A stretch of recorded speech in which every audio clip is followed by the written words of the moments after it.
And a pleasant good evening to you and yours, and welcome to Crown Corner. Will Pelagic, Jessica Charman here with you.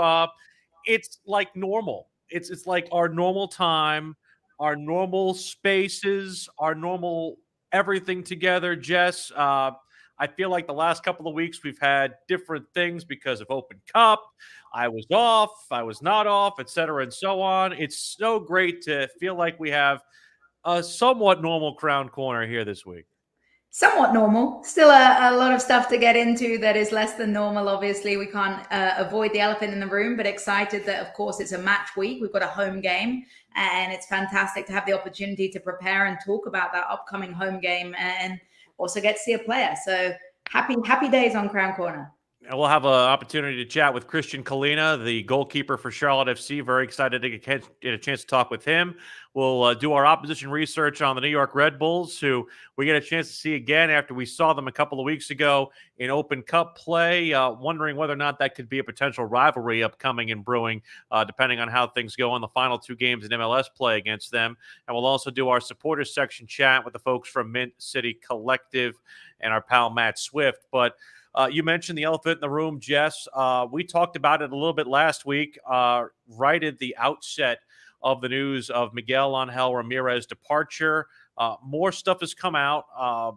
Christian Fuchs spoke very candidly yesterday. If you missed any of it, we'll at least play some parts of that. But I do feel like, Jess, Christian's comments aside, I think you and I have been able to learn more and more about just what the environment was inside the locker room with Charlotte FC, and really that the move that was made to dismiss Miguel Angel Ramirez and promote Christian Lattanzio seemed like a necessary one to not only salvage this season, but also give this team a hope going forward.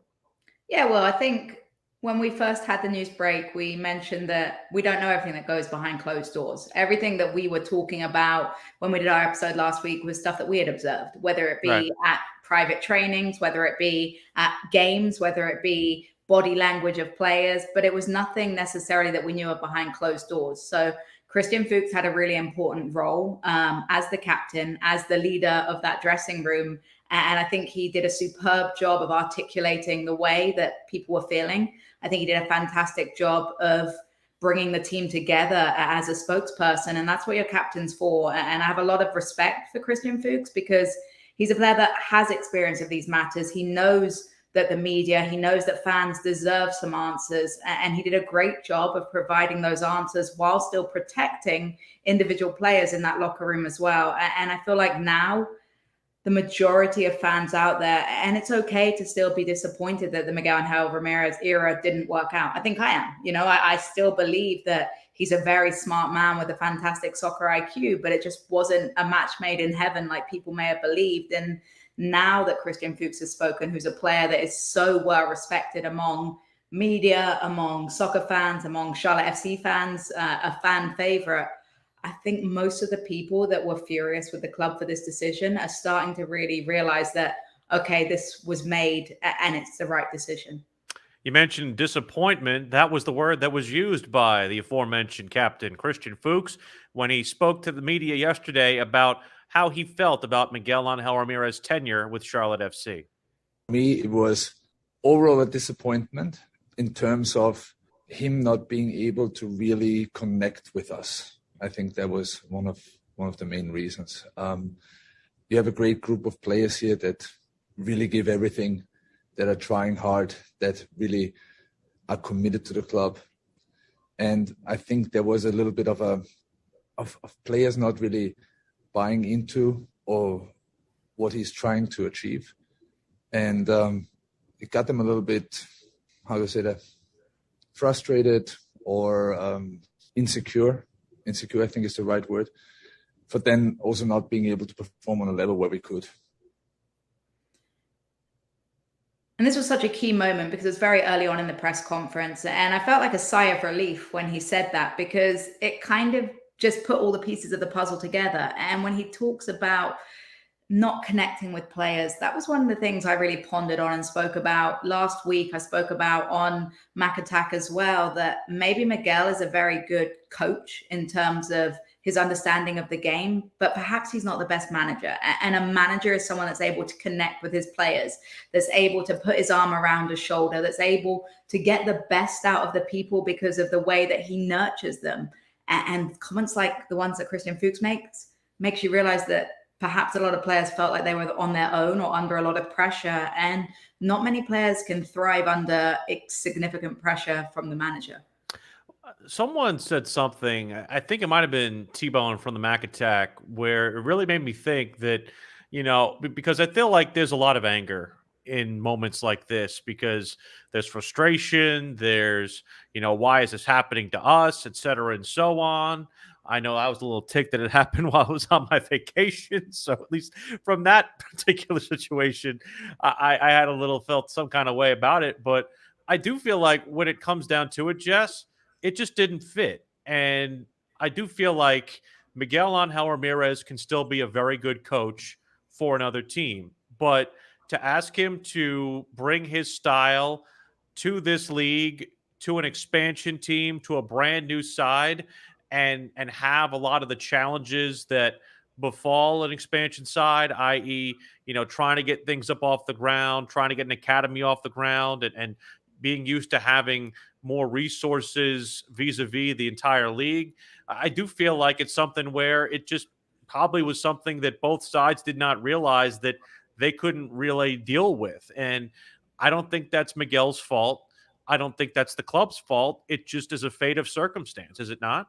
Square pegs, round holes sort of things, and trying to force the way that it goes. And I read in an article about how Miguel maybe didn't understand MLS in the same way that people do. And that's an easy thing to expect. MLS is a very complicated league. It has so many rules where it comes to signing players, so many rules, whether it be salary caps, whether it be international spots. And for us as outsiders, as Europeans, until I fell in love with MLS, I didn't know all these rules. I didn't know all of the obstructions that may get in the way of building a team the way you like. And when I read that article about Miguel struggling with those things, it made me realize that maybe as soon as he got here, he realized he'd taken on a bigger challenge than perhaps he had been willing to commit to.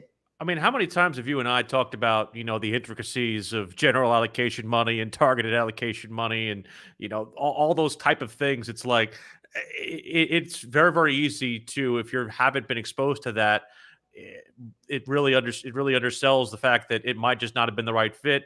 But I think, too, having a coach, and probably the only coach with significant MLS experience now lead this squad in Christian Latanzio, I feel like is just a welcome change, because I do feel like he understands this league. And I do feel like he understands that, hey, if a guy goes down, you can't just go out and spend all your money, because you have to confine to the salary cap, confine to the general allocation money rules, and obviously confine to the international player rules. So at least in my sense, Jess, I got the feeling that a lot of this was a lot of little minor issues. Like I said last week, people were looking for an inciting incident. They were looking for a smoking gun, if you will. I don't think that there's one of those types of things, but I do feel like, at least from the sense that I got, not just from hearing from Christian Fuchs, talking to other players, and really getting a sense of what went wrong, it just was not it was not a right marriage for these two sides to go into. No, and one of the things that's a problem is if you do have a big group of players that isn't feeling they can thrive under a coach, it's always going to cause issues. I think CLTFC Lucha made a couple of really good comments on the YouTube thread talking about patience in soccer, talking about needing time to have the team adapt. I do think that's a good point, but at the same time, based on the comments from Christian Fuchs, it feels like the players weren't necessarily sure they would be able to fill their potential. It feels like if they weren't buying in 100% to the system, how can we as fans build in 100% to the system? So I agree. Look, Miguel's a fan favorite, and I understand why fans are disappointed. And I understand that it seems like a very quick decision. And we'll hear Christian Colina's comments in a little while too. When you're hearing two very vocal players and two very significant fan favorites basically saying, look, it's disappointing, but it's the way it had to be, we have to start realizing that there must be something that patience wasn't going to solve, Will. And the biggest, I think, red flag was something that Christian Fuchs talked about later on in his press conference, where he basically talked about concerns from the players not being heard by the managerial staff. I think it's normal that you agree on certain things, you disagree on certain things. We always try to help bring the club forward, because in my eyes it needs to be a giving and taking from both parties, because we all care about how we perform on the field. Doesn't matter who has what ideas. At the end, we have to come together to perform, give our best on the field to be successful. I think this was not always the case, that players have been heard. And all the teams that I've played on, the ones that I have fondest memories on, the ones that I feel like I was able to perform as the best version of myself, or where I felt that there was a mutual respect between coach and myself, where I felt that, hey, if I'm not 100% comfortable playing in a certain way, I can knock on the door of my coach's office and say, hey, actually, I'm not sure if I like this crossfield pass that you want me to play from goal kicks. I want to try something different. If you don't feel like you've got that open two-way level of communication, it's going to cause mistakes. It's going to cause players forcing the way that they're expected to play rather than the way they want to play. And I have to wonder if it was that lack of freedom or lack of feeling like they had confidence in themselves, which may explain some of the things that we were frustrated with seeing this season, about the lack of spirited play from some of our wingers at times, about the forcing the recycling 24/7. So I'm wondering, I think Saturday is going to be absolutely huge to see if there is a different spirit, a different personality to the players that are out there on the pitch. Well, there certainly was at training on Tuesday, and I'll get to that in just a moment. But I do feel like as we move forward, we have to talk about the positive attributes of why Christian Lattanzio might be the guy who can turn this around. He just has a different mentality about him. And it's not to say that Miguel is cross or that he was a feared individual, but I think Lattanzio was a lot more of the subtlety and very much a more positive influencing aspect of this coaching staff. Anytime you see him at practice, I think the most heard word out of his mouth would be the word bella, the Italian word for beautiful. And because his Italian accent, you can hear it very, very visibly and hear that a lot during matches, especially when he's talking about offensive finishing. And I heard that a lot when we were training on Tuesday. And the other thing that I noticed was that there was a lot of interpersonal communication with Lattanzio and very prominent players. And I do feel like it's something that, can be an advantage. You can't really do that as a head coach as much, Jess, but I do feel like that groundwork that Lattanzio has put in can very much have an imprint on getting the most out of this squad. And that's what I was going to touch on, honestly, Will. As much as we've seen very positive attributes with him making those personal relationships, with staying after practice, the adjustment between assistant coach to head coach, it is huge. It's a substantial change. It's going to mean that some of his characteristics may change, may evolve. But what he's done very well is set the foundations. He set expectations. He'd earned respect. And I think that's a really important way, because he has been so highly spoken about by so many people, and he has those accolades with European coaches. And as Lucha says again, another great point, we have to back our players. We have to back this coach. And I think the coach is being backed by the players as well. So that's a fantastic thing. And it's going to take some time. It's going to be an adjustment. Don't expect to see a 360 change within, one match. I think there's going to be more gradual adjustments, particularly with the international break and getting players back. But I'm hoping to see a little bit more of that freedom. And you mentioned, Will, the encouragement in the final third. I'm hoping to see a lot more confidence in front of goal. Yeah, it's going to be hard for us to look like drastically different just because we're down on players right now. We're down at least 4 guys to international assignment: Kamil Josviak, Karol Swiderski, Christian McCoon, and Alan Franco, all away with their respective national teams. So I do feel like the options up front are a little limited, but I do feel like there is going to be a bit of a change in philosophy. And you mentioned that groundwork. Christian Fuchs spoke to that with some pointed examples about players that he's seen take a big step thanks to Christian Lattanzio's tutelage. He has been working in the background a lot individually with players, trying to help them better their game with video analysis on the field, then work with McKenzie, for example, who showed tremendous improvement. Brent Bronico, I think he spent hours with Christian Lattanzio just on the screen, adjusting his positioning and his understanding of the game. So if we can get it right, and again, we have a new coach, yes. The benefit that we have is that this coach was with us now and knows us very well, each individual player, for a couple of months now. And, I'm a big fan of Brant Bronico. So if Brant Bronico has been improved from a player that Chicago Fire didn't think was good enough for MLS to a player that is literally a guaranteed start week in, week out for the way that he's adjusted and the real force he has had in that center midi position, then I can't wait to see the development as he's exposed to the whole team as a whole, because there's one thing working with individuals. Now it's about working with all of the collective players together to change the way that we're playing, to be a bit more successful and definitely to stop conceding goals early. You mentioned the breath of fresh air. It was something that was very palpable to feel being at these first couple of training matches. There is a different air around this team, a more positive one. And the way Christian Fuchs described it, very much a breath of fresh air after basically having their first couple of sessions in with Christian Lattanzio this week. Interesting enough, I couldn't train today. My ankle is still bothering me. So I'm still trying to come back onto the pitch.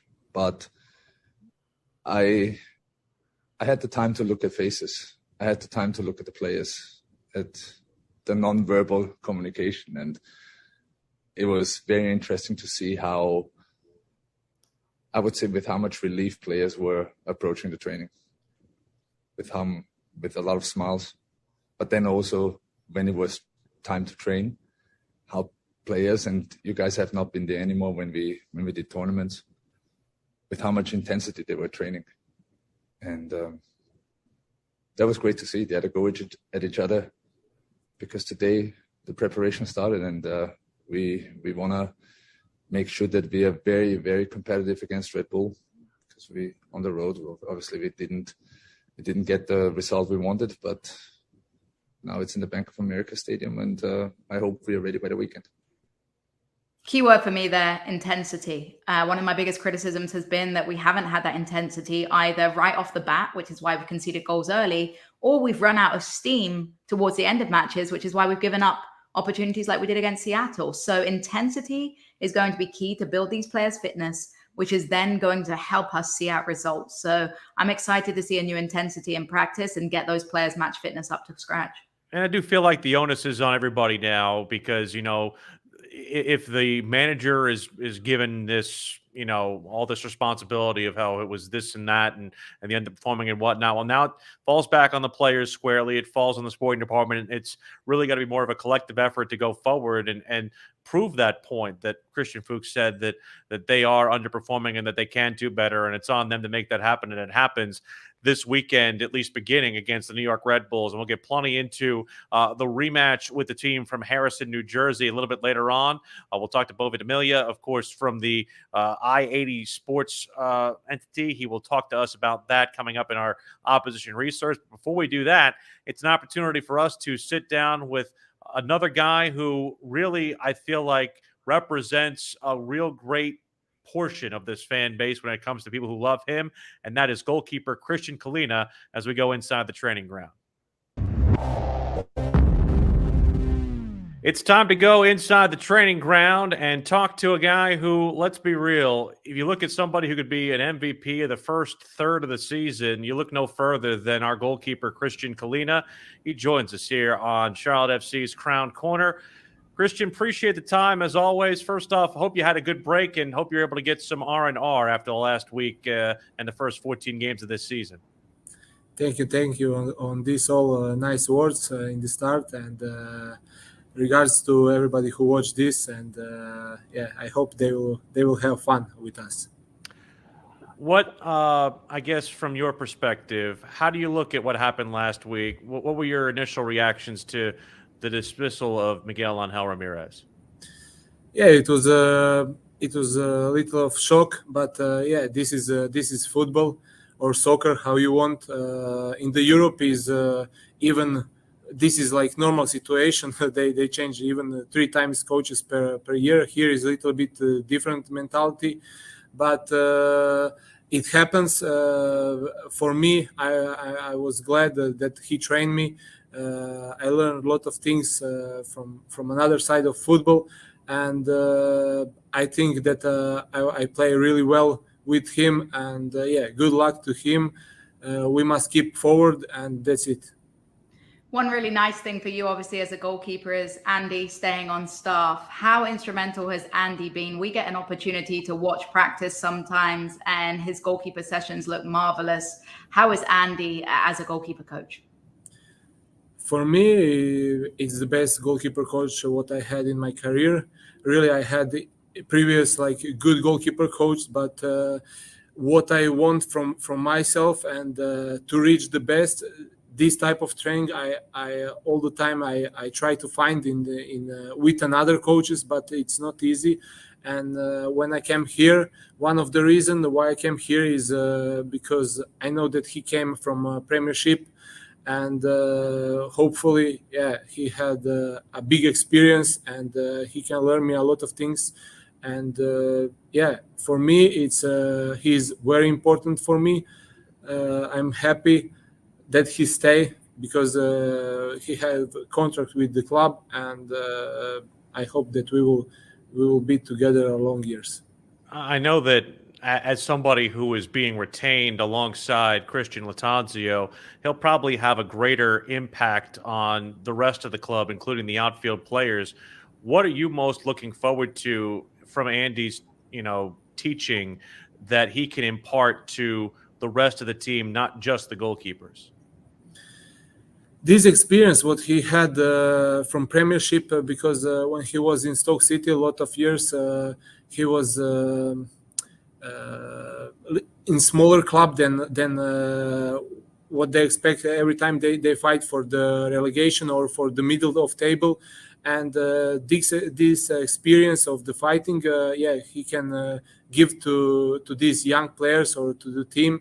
And maybe with Lattanzio we can change some tactical things because we know all that he's Italian guy. Italia is all tactical. If you will come to play in Serie A, a lot of exams and trainings are tactical without running, and we will see what Lattanzio have in his mind, but I think in this part of where we will change something. Obviously, we've just had the international break, a little bit of a respite for you, but we're a third of the way through the season. When you look back, Christian, at the season so far, what is one of your favorite memories from the first third of the season? First and the biggest favorite moment is game against LA Galaxy with so many fans, and it was really, really nice to go on this field and feel like a home field. And even this game I play really, really well, and this will stay in my best memories till my whole career probably, because 75,000 people. Even we lose the games, but sometimes it doesn't matter. You lose or win. This feeling, how we feel like in a home game, it's unbelievable. And after this, we keep forward going, and we beat four big teams home, And now we need to keep this level of home games, because we have really unbelievable fans with home. Like too many people comes on the game. Every game is like around 30,000 people, and it's not usually for even for MLS, but for the Europe, it's not just these 5 top leagues. They have a lot of fans. Christian, I know that when we're recording this on Tuesday, you guys have come off your first training session with Christian Lattanzio at the helm. What was different about today, not just from the way that it was organized, but what did you notice out there from a player standpoint? What was the mood like with the team? Okay, today was a really, really good mood, because everybody of us, we come back from vacation. We had like 5 days free. It was not 3 days. We had some exams what we must to make it in these 3 days in our application. But when you are far away from your home, everybody of us go like to Mexico, to Miami, to far away from Charlotte, lot of us, and then you refresh your mind, and because of this, the mood was really, really good. But even everybody was concentrate. Half of the training I was on separate with goalkeepers. Then I don't know like what they do in the start of the training, but the main part of the training was a little bit of tactical offensive play. How our coach want that we play, that they have the possession, and some part of tactical attacking, and in the end we play just some games between us, some tournament, and it was really nice and hard training. Love that. Will alluded to you having a cracking first third of the season, performing very highly. From the outside, if people aren't goalkeepers, they might just think, okay, he's a good goalkeeper. But for you personally, what do you feel your strengths are as a goalkeeper that sets you apart from other goalkeepers? First of all, I can say now I watch more MLS than I watched when I was in Europe, and really we have I can say like 3-4 really good goalkeepers. All of them, they are good, but really good goalkeepers. I think for myself I play good, but even me, I need support from the team, because it's not easy to keep this level. When I'm in really good form, then you can save like 3-4 100% chances, and then you win the games. But sometimes they score the goal, and then we need to power from the team that we can come back, and that we win some games when you start to lose, like we did this against Vancouver. And my strengths, I will say, like play with foot. This like in this period of football, soccer, everybody wants this from the goalkeeper, and I think it's really important. My calmness, and 1 against 1, I think I'm really good on this thing. Even the last 3-4 years, I was, when you don't train this, you're not good. But when I train this, I can be really good on these things. You guys have added a lot of firepower to the front level of your team, a lot of wingers, a lot of forwards, and I think there's a desire, perhaps, and again, you can correct me if I'm wrong, to maybe play more direct. How much more do you feel like they'll push the tempo and push the pace a little bit with this new coaching style? Do you feel like you'll have the, I guess, freedom to do some more things more directly than maybe you had in the past? Really, on this question, I cannot answer like exactly, because we are with our new coach like 1 day. Yes, before he was here with us, but he was in the staff, and Miguel was the main coach, and Sure, we must follow the Miguel's instructions. Now Lattanzio is we had one training, and I don't know, but yeah, we had a lot of wingers, a lot of attackers, a lot of midfielder players, and this is good for the team because everybody can fight on the training to show the attitude, the performance, and that they can play in the first 11. And even now we had 5 substitutions. This can change the games easily because you can change the players, and like half the team can come inside and change all the way the games. And all 18, 22, 23 players are important, and we have lot of players who can come inside and decide the game. Just is on them to train to show this quality, and that's it. When we had another member of the goalkeeper union, George Marks, join us a couple of weeks back, he dated me a little bit when I said David Seaman was one of my favorite goalkeepers growing up. For you, who was a goalkeeper that you looked at growing up and you thought, this is a goalkeeper that I'd like to play like one day?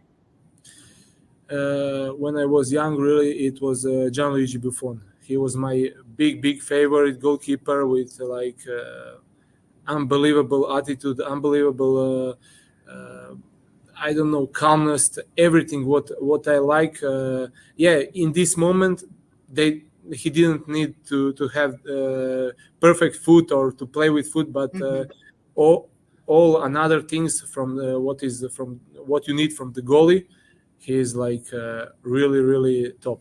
In the end, I changed. Now I can say that Ter Stegen is my favorite goalkeeper. I like Manuel Neuer. You have a lot of now good goalkeepers, but before Gianluigi Buffon was my favorite. That was the answer George gave too, by the way. He loves him some Buffon. So you and George got some stuff in common. Look at that. Yeah. As somebody who is half of Italian descent, I can certainly appreciate Gigi Buffon. Although it got me thinking about another member of the goalkeeper union in Petr Cech, just because of the fact that we haven't asked you about the Chelsea match yet. How much will you be fighting for an opportunity to suit up against that international squad coming up on July 20th? Because I know that there'll be a lot of people who I think are fighting for time against that squad. Yeah, it will be really nice to play this game. We will fight, and we will see who is in the better form. Okay, they will come here in the first week of preparation for them, but I don't think so that this is the most important game for us. But it's important to see how we will react on this high level football, and it will be good opportunity for us to see where we are on the biggest club, one of the biggest club now in the moment in the Europe. Christian Colina, good stuff as always. We look forward to seeing you on the pitch against New York Red Bulls. Go get us 3 points and get us a victory, man. Appreciate you. Thank you for both of you. That's great stuff from Christian Colina, and we hope you guys enjoyed that here on Crown Corner. Willie P, Jessica Jarman back here with you. Keep the comments coming on Facebook, Twitter, Twitch, and YouTube. We'll share them as we go throughout the match. I know Andrew is very much wanting to get into my hair situation. We'll talk about that a little bit later on. I don't know if I'm there with it, but you will be. I've got some stuff up my sleeves. Oh, do you? Do you? The Latanzio thing is easy to see. And we even talked about this with Shinyashiki a couple of weeks ago. It's very easy to see how people, flock to him. And I do feel like, again, you want to have some distance between your manager and your players. But I do feel like, at least from the groundwork that he's laid, it's going to be a much better situation for where this team can be if they can get the right instruction going from him. Definitely. There's another level of approachability with him. They already feel comfortable discussing with him. They already feel like they have these interpersonal levels. And if that's something that was a real concern with the previous manager, then that's something that he has in his favor. But we also talk about the experience that Latanzio has. Anybody that has worked with the likes of Mancini, that has worked with the likes of Patrick Vieira, Christian Fuchs made a really huge statement that I think was very telling about the fact that Latanzio chose Charlotte over being an assistant coach with Crystal Palace, with Patrick Vieira. So the So fact that shocking. he wants to be at the club, he wants to be in MLS, he wants to be with Charlotte Football Club is the most important thing. We talked early on in the season about players that might not necessarily want to be here. Why would you have them here? You want managers that feel the same way. And Latanzio already has a connection with the club. He has a connection with the league. And I'm excited to see that gravitate towards the players as well. Riley McGree catching strays from Jessica Drummond. I see that. I'm all there for it. Look, I do feel like this is something that we won't get a chance to really evaluate until we see it on Saturday. The one thing I do love about this weekend's match, Jess, is the fact that we do have a club who, number one, we've seen before, but number two, we've built some enmity with. Like, that was probably the most intense game we've had all season, and a lot of it has to do with the way that Red Bulls plays. And I do feel like it'll be very easy to have a little bit of extra behind it for Charlotte FC this weekend if they can get themselves righted and pointed in the correct direction. Look, New York Red Bulls are a team that's going to frustrate you. They're a team that's going to make you want to play that much more physical, that much more chippy, maybe even a little bit dirty at home with our crowd behind us, kind of roaring on. I can already envisage it right now. There's going to be a lot of booing the referee, a lot of booing New York Red Bulls players, and we're all here for it. Bo Ventimiglia has a chance to join us to give us a little bit more of what the Red Bulls have been like since we last saw them as we go for a little opposition research.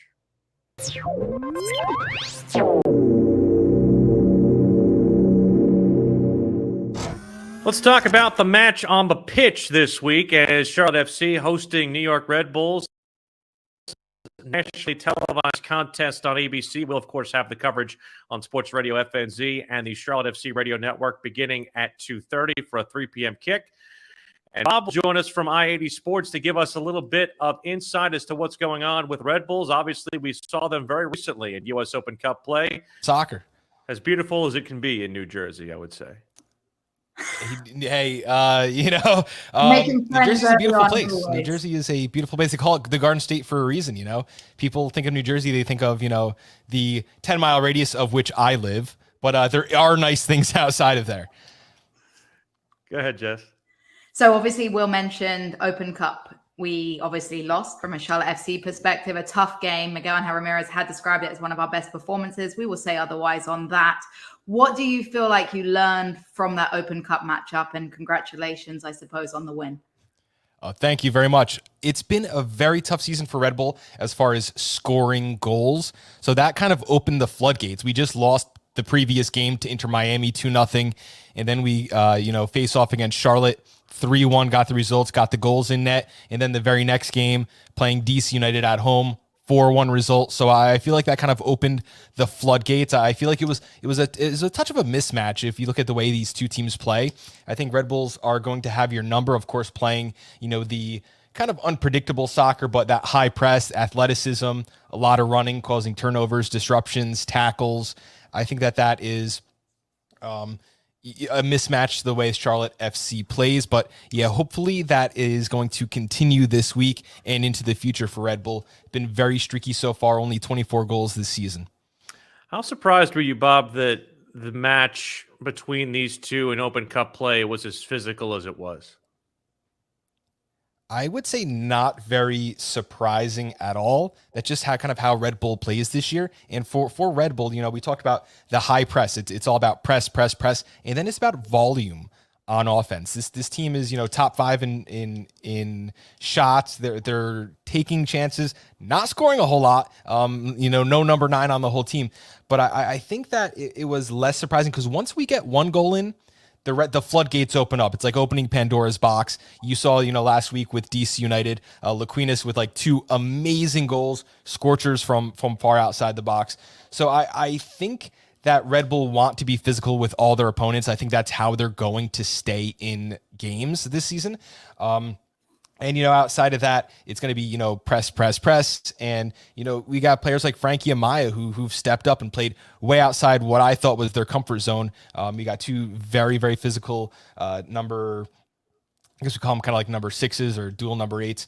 And that's how Red Bull wants to play. They're not going to beat you with talent. They're going to beat you with physical play, with running longer, faster, harder. That is the game plan. And it hasn't come out very often, but when it does, everything clicks. And that's what happened for Red Bull in that game. So we obviously, Bob, got to speak on I-80 Sports before the season. We talked about Charlotte. We previewed them. It was right after the we're screwed comments. We were worried about how Charlotte FC may end up doing as a whole with them sitting just outside the playoffs. Are you impressed with the way that this side has come about and played? Absolutely. And we were the only two people who have mics in front of our faces who said Charlotte had a chance. I remember, was it Weeby that you put in his place? I think it was like 2 or 3 weeks ago. Who thought we'd be here? Not you. Well, I did. I think that, Charlotte, some guys have been playing a little better than I thought. And I think maybe it was, I thought it was coaching. Apparently it wasn't coaching because we saw how that one went. But, you had guys like Bronico. I would have told you at the beginning of the season that I had as much, business being on a professional soccer pitch as he did. But that would have been completely wrong. That would have been terrible analysis. He's had a fantastic season. So I think you had a lot of guys playing up to their potential so far. And, I guess that means you need a new coach. I don't know. In terms of the teams that have been able to either break down New York defensively, what have been the keys to getting themselves behind? Because you said that for the most part, it's been a score a goal and then bunker down mentality. What have teams that have broken down New York Red Bulls been able to do effectively? Wow. So it's been a hodgepodge of randomness. This is a very good defensive team. They don't bunker. They score a goal, and then they open the offense up, and then they have even more control, even more shots, and then they're just going to play defense by keeping the ball on your side of the field. Teams that we have given up quite a few goals to this season, it's like CF Montreal, just skilled players. That's what you're going to need to get through this defense. Having Aaron Long off the pitch is going to be helpful in some ways, but it's, I think, more of an indication of the press. And if you can get around the press, hit on a counter, get the ball in their zone, that's how you beat this team. With Long and Nealis, you're not going to beat them in the air. You're not going to beat them by outworking them. If you have those star players who are going to make the cut, maybe, throw it on your left foot and, just have one at goal, that's how you're going to beat this team. And I guess CF Montreal had that. Chicago Fire scored 3 goals on us. Fountas, I guess, had enough in the tank that day. But there really haven't been a lot. We've only given up 15 goals so far this season, so no one has really opened it up. Actually, I think those 2 teams are the only teams who've scored more than 2 goals or more on us all season. Our losses and our draws are 1-1, 1-0. It's been a good year. So, star players, who is the firepower that Charlotte FC fans need to look out for from your perspective on the Red Bulls? There's none. There's none. Now, again, this is a system team, so we do look more towards the whole SIP system, but there are guys who've kind of pleasantly surprised me so far this season. The new one is kind of like a winger, number 10. He plays outside, cuts on the inside. His name is Laquinas.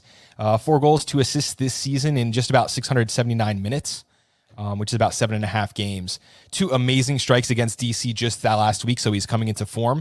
Again, plays as a winger, but he kind of doubles as a number 10. I really wish we would pick up a real second winger and moved him to that position permanently. He had a slide tackle goal. He had, one from outside the box. Stuff like that. So that's one player you have to look out for. Of course, Lewis Morgan, who was just given away by Inter Miami to us this past offseason. 6 goals, 1 assist. He had 3 goals in his first match and then cooled off a bit from there. But he leads the league in a couple of really great categories. 116 pressures and 10 tackles in the attacking third. 344 touches in the attacking third. He's someone who is going to close down. He plays defense on the offensive side of the pitch. He's going to be the guy who's going to be forcing turnovers and turning that into lucky situations. And as far as, midfielders, Frankie Amaya is someone who, again, was given to us just, hey, here's a guy from Cincinnati for basically nothing. And I felt like they were trying to use him as a 10. Red Bull says, no, you're a 6. Get back there with, whoever they're pairing him with, Yearwood. And he is he has 40 tackles, 28 tackles won. That is among the best in Major League Soccer. I think that's like 3rd or 4th in the league.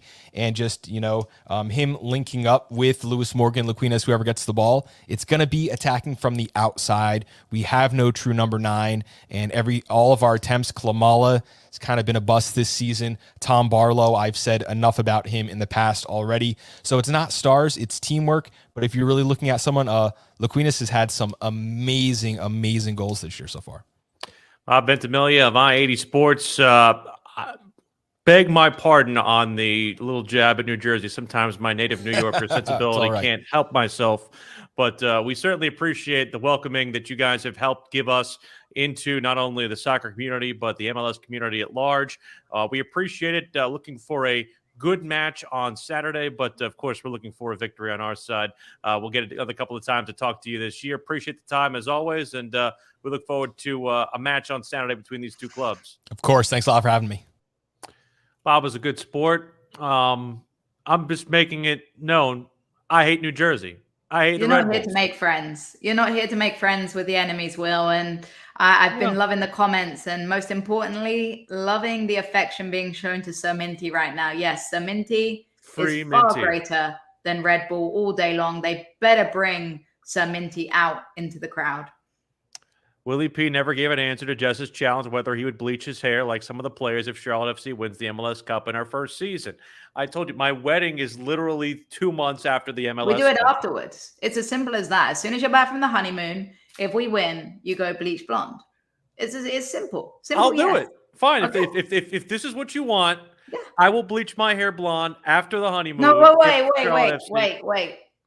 I believe someone said it had to be the Jordi Alcivar half and half skunk, not just bleach blonde. that is like I feel like I want to go full Carujo. I think you go half and half because that way you protect the hair. Then you only put bleach on one half of it, so you'll have one half of good hair still. So I'll have one half of my hair that's screwed up. Yeah. So as Lucha said, half and half bleached if we win the MLS Cup. Fine, I'll do it. I have no problem. There we go. Hey, the last time we made a bank on something like this, it was Shiniashiki scoring a goal and celebrating for us, and it paid off. So Will might have hair my color coming soon. Kate says, Will, I'm from New Jersey and I hate New Jersey. Look, I was even making the analogy last week when I was in the New York, New Jersey area, when I flew out of Newark. People have enough pride about New York not having to fly to New Jersey. Unfortunately, the best airport in the tri-state area is Newark. So that's just the way that works there. We'll teach you a little bit more about geography again. Jess, I know New York is up north, but I've still never been. So we have to expose you to some of that as well. We'll expose you now to a conversation with our friend from the supporters section, our pal Matt Swift, as we talk a little bit about not only what we saw over the course of the last week, but as we get ready for this match against Red Bulls this weekend.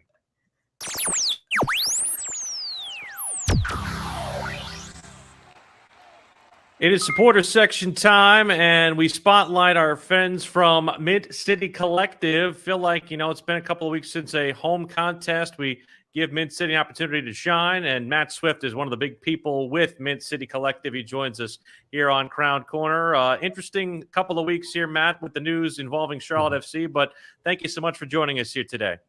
Thanks for having me on, guys. I appreciate it. So what were your initial thoughts to, I guess, the news of last week and what's happened since then? I know that there's a lot that's out there in terms of where the club is right now. It's been an emotional, 2 weeks. I think people get attached to coaches and players, and it's always tough when someone leaves. There's a lot of information and speculation going around, and it's just a really, really, really difficult time. But we got a game Saturday, and we're going to be moving forward. And with regards to that game, there's been some words down the pipeline of maybe the attendance won't be as high because people are annoyed with the decision. For you, as an important role in the supporters community, can you assure us that is not the case? I don't think that's going to be the case. I mean, again, coaches come and go, players come and go, but the team's going to be there. And I think if we if we get behind this new coach and stay behind the players, we're going to be perfectly fine. So I don't anticipate a drop off in attendance.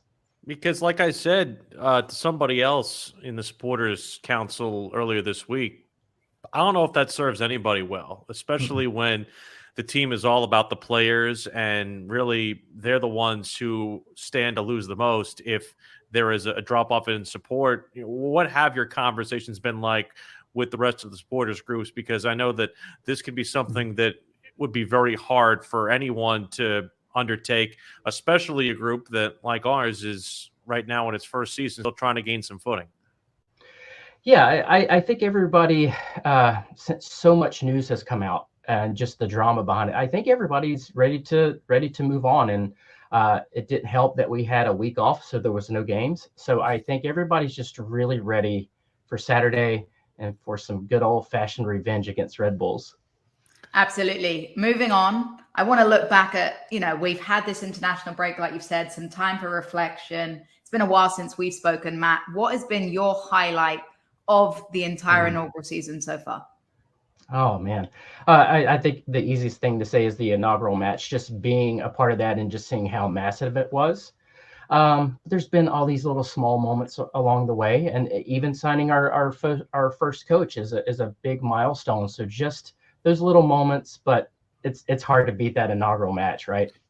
Well, I also think, the thing that stands out to me, Matt, is how this thing has been sustained and also, if not grown, because, I think there were a lot of people who thought, yeah, you can fill 74,000 in the building for a first match. That seems like someone tried to call that an easy thing to attain. I think it's a very, very difficult thing to attain, and I think the club deserves the highest plaudits for it. But the fact that we've averaged 32,000 or at least more than 30,000 in the building for every home match since then, I think it's a testament to how great not only this team connected with the fan base, but the work that you guys have done. How have you noticed this thing continue to grow? Because the more and more I walk around Charlotte, I see Charlotte FC gear out there. I see people wearing jerseys and kits and all kinds of stuff. It to me is something that goes beyond match day. Yeah, that's been the really neat thing for me to see, is walking uptown and seeing all the jerseys. And then also too, I went to the Ashboro Zoo over Memorial Day weekend and saw a Charlotte FC kit. Someone had one on. So that's really, really cool to see. I think as far as the attendance, I mean, we had to be very pleased with the average attendance there. I think it's the highest in the league, or towards the highest of the league each time we play at home. And that's a testament to the support groups and just all the fans out there showing up and being passionate about what they believe in. And we believe in Charlotte FC, and we want us to do well. And I think even more so now than ever, we need to come out and show out. I can't help but notice it looks like you've got one of those fabulous Queen Charlotte shirts on, representing very similarly to the tifo that we saw, of course. When we talk about tifos, it's one of my highlights. I love getting back and looking at them. I think you've done an incredible job with the banter as well. Do we have some exciting tifos coming up in the future home games? I believe so. I can't give away too much information, but here's the thing too that I want everybody to know. We are kind of unusual in the fact that we have had so many. A lot of teams have maybe one or two a year, but the tifo team has really put in a lot of hard work and put out a lot of great content there. So I hope everybody appreciates it. And if you want to get involved and want to join in, I'm sure that they would appreciate the help, because it is a lot of work. As we kind of get, we've probably completed about 1/3 of the season. We get into the second third of the season here beginning this week, as I think a lot of people try to kind of break the season up in that fashion. We probably go with a bit of a blitz now towards when we get to the All-Star break for MLS. What are some of the initiatives that Mid City Collective is working on, not just around the home games, but around some road contests, and also anything charitable that you guys might be focusing on as we get towards this next part of the season? We try to do as much as possible. It's hard to do as much as we would like. It's Pride Month, so we're partnering also with QC Royals. They have an initiative with Timeout Youth. We have our Pride scarves that all the proceeds go to that as well, and our nice sunglasses too. So we keep trying to do as much as we can. Everything that we bring in, we try to put back out. So there'll be more to come. We'll try to get that out through our social media platforms and everything like that. But lots more to come, and really excited about it. Let's talk about game day. We've got a home match coming up this weekend. What's the plan for that? Obviously, the tailgate. If people want to come and connect with Mint City Collective and the other supporters, where should they be headed? 703 McNitt Street. That's where ourselves and a lot of the other support groups are going to be. Everybody is always welcome, and that includes traveling fans and everything like that too. We want to make it a family affair, get everybody together. We're going to have food. There'll be music, of course, and just have a party before we march to the stadium. Swifty, how's your soccer tennis acumen / game?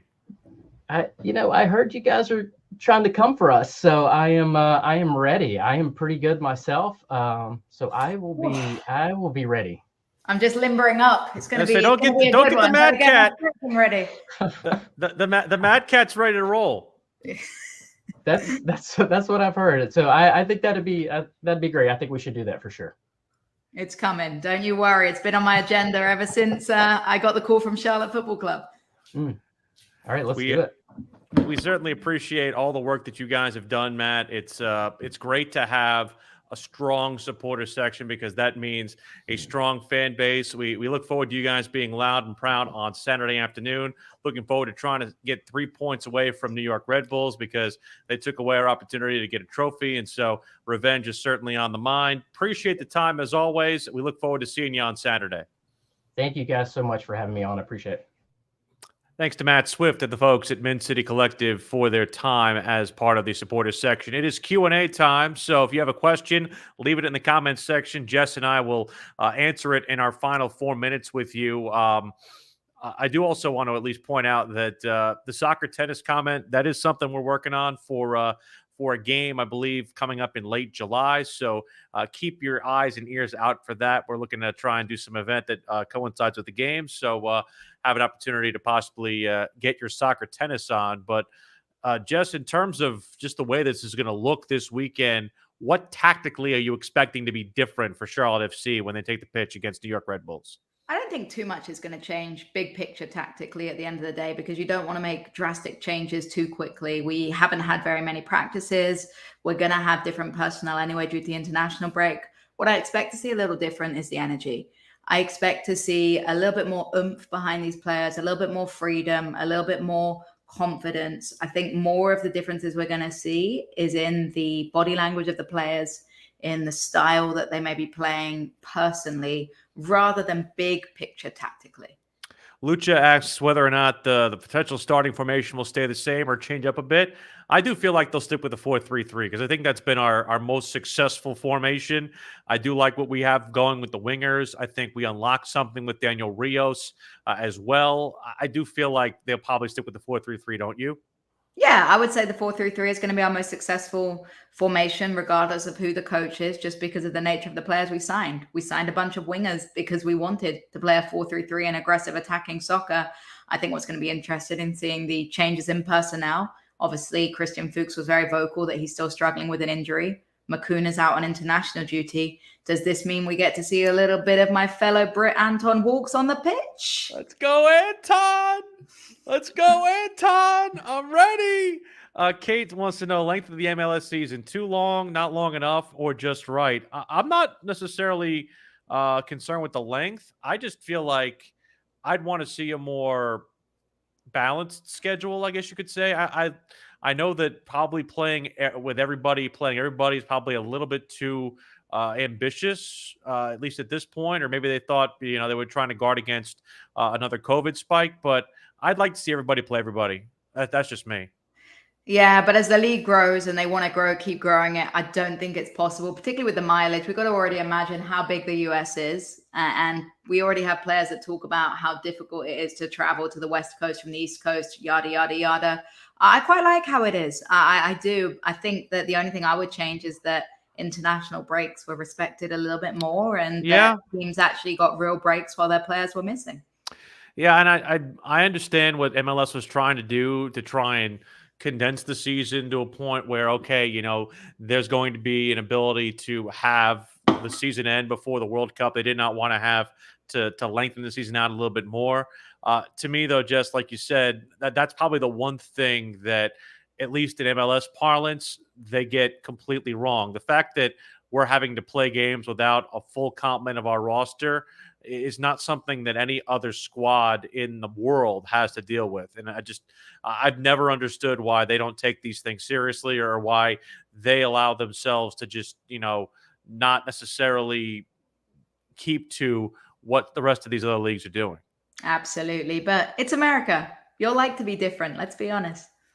We're on the air Saturday at 2:30 on WFNZ and the Charlotte FC Radio Network, as where our coverage begins. Again, it is a nationally televised game, so we say this whenever we're on national TV. Turn the TV sound down, turn us up. We'll actually also be on Sirius XM FC channel 157 this weekend as well. So if you have XM radio, you can get yourself an opportunity to listen to us. And if you come to the game on Saturday, you might hear us while you're out getting a beer or on the loo, as Jess likes to say, because we pump through the concourse. Hey, who doesn't want to chi-chi to the sweet sounds of our voices? I'm just going to leave that one there. Thanks again to Matt Swift, Bob Ventimiglia, and Christian Colina for joining us. Thank you as well also for joining us as well. We had a fantastic group this week. We hope you join us once again next week. We're here every Wednesday, 6 o'clock for Crown Corner. We very much appreciate you guys joining us this week, and we'll talk to you on Saturday from Bank of America Stadium as Will Pelagic and Jessica Trauman say so long from Crown Corner.